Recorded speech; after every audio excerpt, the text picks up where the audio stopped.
Most people can picture the Panama Canal. Almost nobody can picture Panama. Ask someone what they know about this country and you will hear the same three things: a canal, a skyline, maybe a beach. A transit country, a place you pass through on the way to somewhere else. That image is not wrong, it is just remarkably incomplete.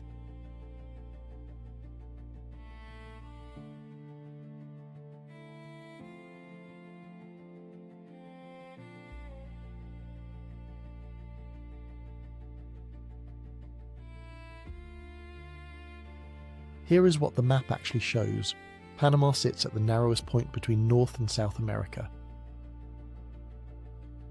A land bridge barely 60 kilometers wide at its narrowest, connecting two continents and separating two oceans.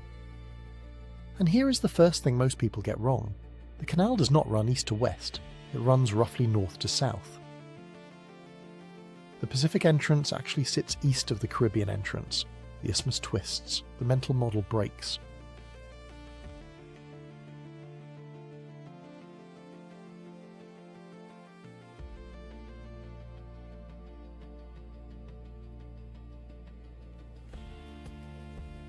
The entire country is roughly the size of South Carolina, about 75,000 square kilometers. But roughly 5 to 6% of all global trade passes through it. That is an outsized role for a very small country. The canal made Panama famous, but the canal is not what Panama is. It is just the reason most people stopped looking.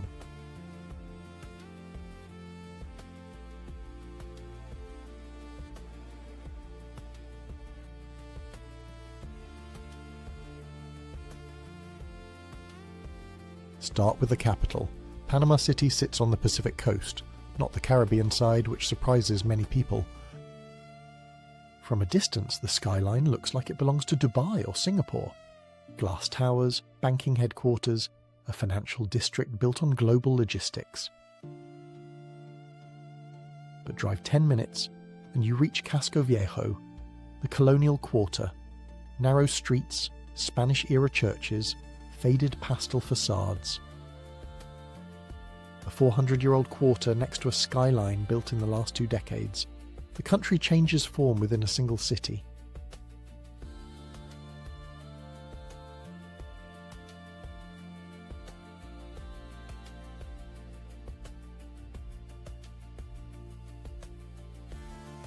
Street vendors sell ceviche outside colonial arcades while construction cranes swing over the next block.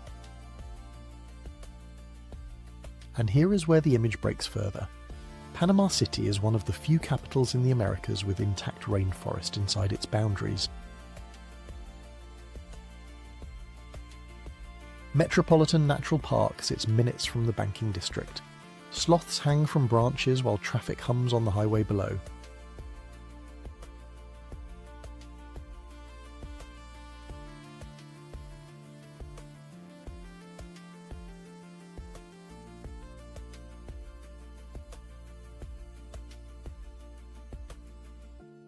The canal opened in 1914. For more than a century it defined how the world thought about this place. A single piece of infrastructure gave Panama an outsized global reputation, and at the same time made the rest of the country invisible. People say Panama is a canal with a country attached. The truth is the opposite. This is a country the canal happens to cross. Drive an hour from the capital in any direction and the environment transforms. Rainforest, mangroves, mountains, a different country each time.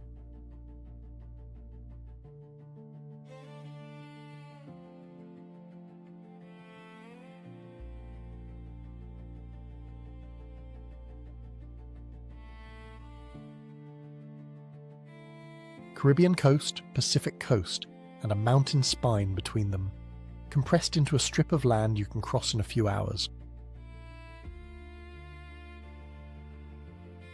Inside that narrow frame, global shipping, rainforest watershed, Afro-Caribbean towns, indigenous autonomy, and volcanic highlands.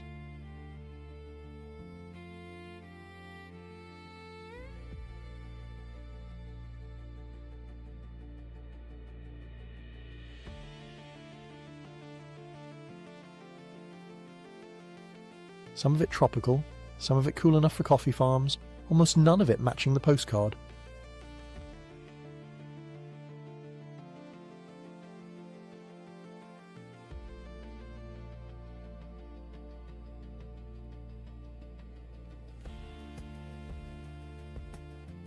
But the canal is only the beginning.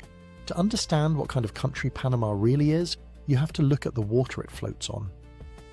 What happens when you follow that water upstream, past the locks, past the ships, and into the forest?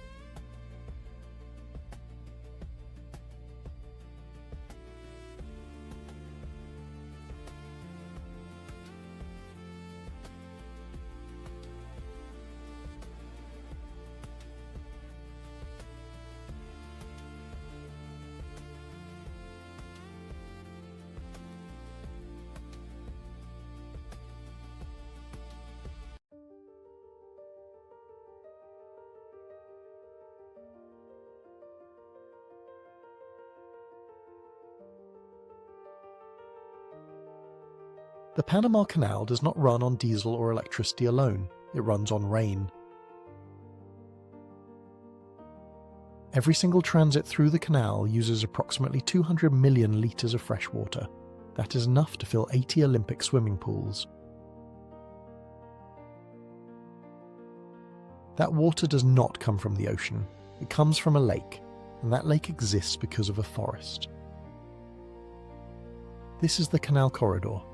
Gatun Lake sits at its centre. The Chagres River feeds it from the north. And the forest around it holds the entire system together. When Gatun Lake was created in 1913, it was the largest artificial lake in the world. Engineers dammed the Chagres River and flooded an entire valley. The surrounding rainforest is what keeps the lake full. Trees absorb rainfall, regulate runoff, and release moisture back into the atmosphere. Without the watershed, the canal cannot function. The rain feeds the river feeds the lake. And the lake fills the locks that lift ships between oceans.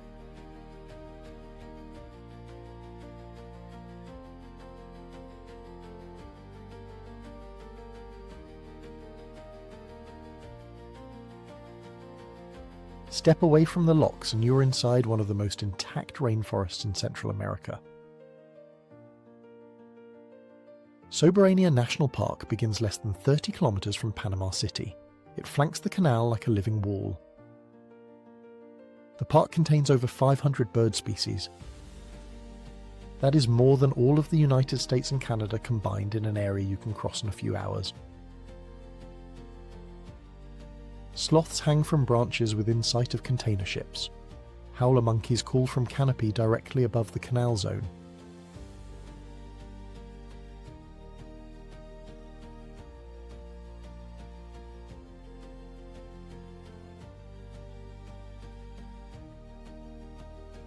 Pipeline Road, a single track through Soberania, is considered one of the most biodiverse corridors in the Americas. All of it sits within an hour of the capital. This is not remote wilderness. It is the country's centre. The Chagres River does not just feed the canal, it also supplies the drinking water for over half of Panama's population. The canal, the capital, and the countryside all drink from the same watershed. Engineering and ecology run on the same system.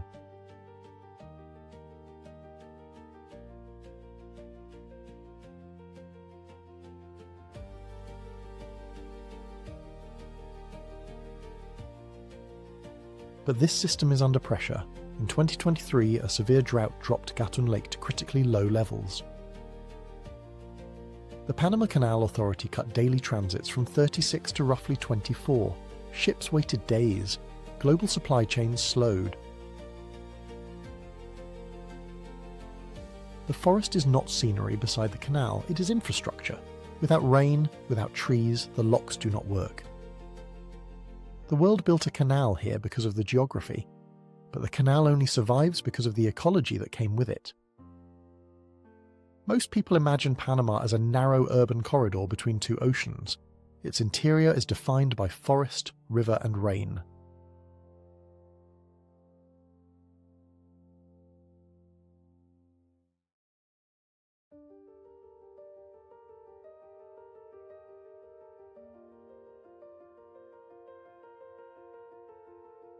global shipping lane, national water supply, one of the richest ecosystems in the hemisphere, all compressed into one corridor less than 80 kilometers long.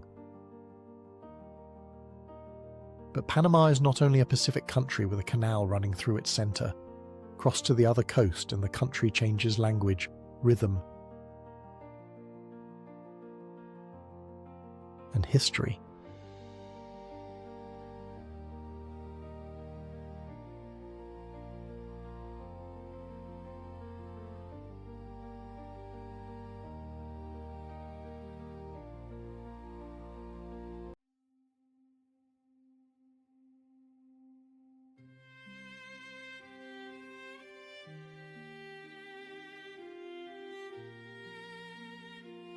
Cross to the Caribbean side and Panama stops sounding, looking and feeling like the country you just left. The distance from Panama City to the Caribbean coast is barely 100 kilometers, but the change is not gradual. The architecture shifts from glass towers to painted wood. The rhythm slows, the air feels different. This side of Panama was not shaped by the canal, it was shaped by something much older, the Spanish treasure trade. Portobelo sits on a quiet bay on the Caribbean coast. Today it's a town of roughly 4,000 people. But for almost 2 centuries it was one of the most important ports in the Spanish Empire. Gold and silver crossed the isthmus from the Pacific on mule trains along the Camino de Cruces. In Portobelo, the treasure was loaded onto galleons bound for Spain. The town's trade fairs drew merchants from across Europe. They were among the largest commercial events in the colonial world.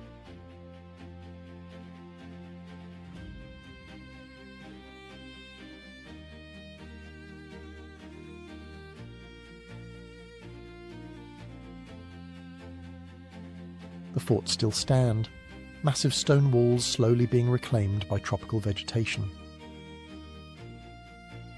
UNESCO designated them a World Heritage Site in 1980. But the town itself did not freeze in the colonial era. Today, Portobelo is the centre of one of Panama's most distinctive cultural communities. Afro-Panamanians make up an estimated 15 to 20% of the national population, and Caribbean towns like Portobelo are where that identity runs deepest. The Congo traditions here trace back to enslaved Africans who resisted and adapted. Every October, the Festival del Cristo Negro draws tens of thousands of pilgrims to Portobelo's church, one of the largest religious gatherings in Central America.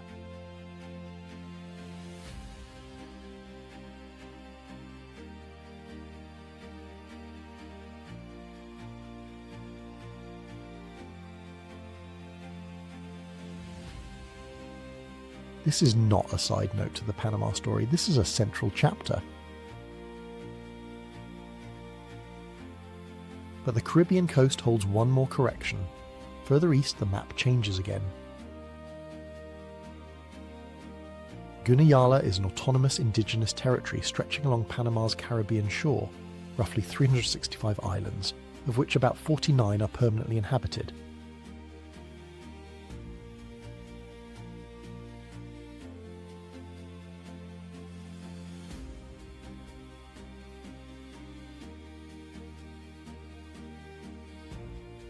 The Guna people govern this territory under their own laws.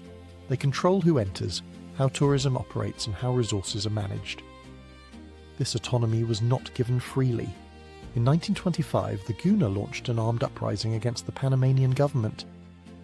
By 1938, the comarca, the legally autonomous territory, was formally established. It remains one of the earliest and most successful examples of indigenous self-governance in the Americas.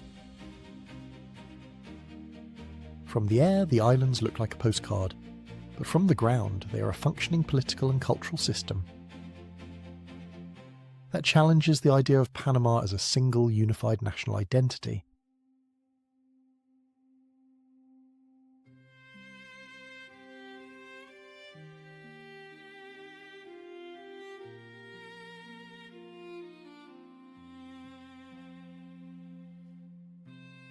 The canal story does not reach here. The skyscraper story does not apply. This is a different Panama entirely, and it has been governing itself for nearly a century.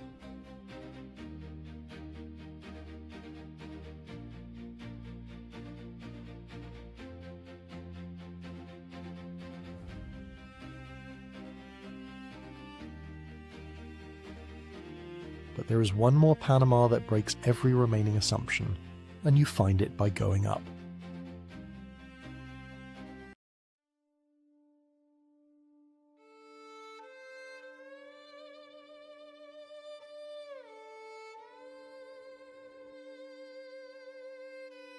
Drive 3 hours west from Panama City and the temperature drops 15 degrees. The tropics disappear. The road climbs through the Cherokee highlands, past cattle ranches and cloud forest, until it reaches a small valley town called Boquete. The air here sits around 18 degrees Celsius. Flower gardens line the streets.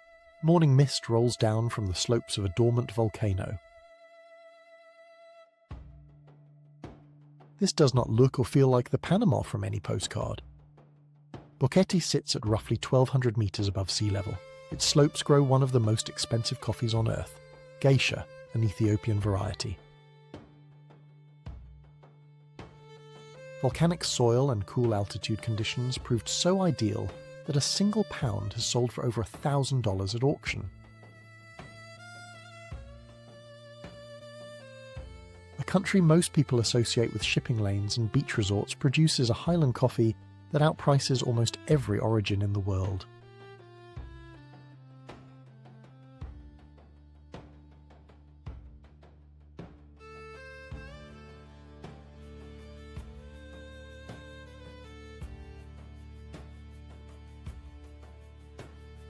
Volcán Barú rises to 3,475 meters, Panama's highest point.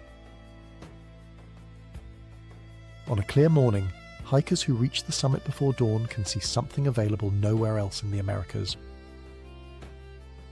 Both the Pacific and the Caribbean visible at once from a single ridge. 2 oceans, 1 narrow country.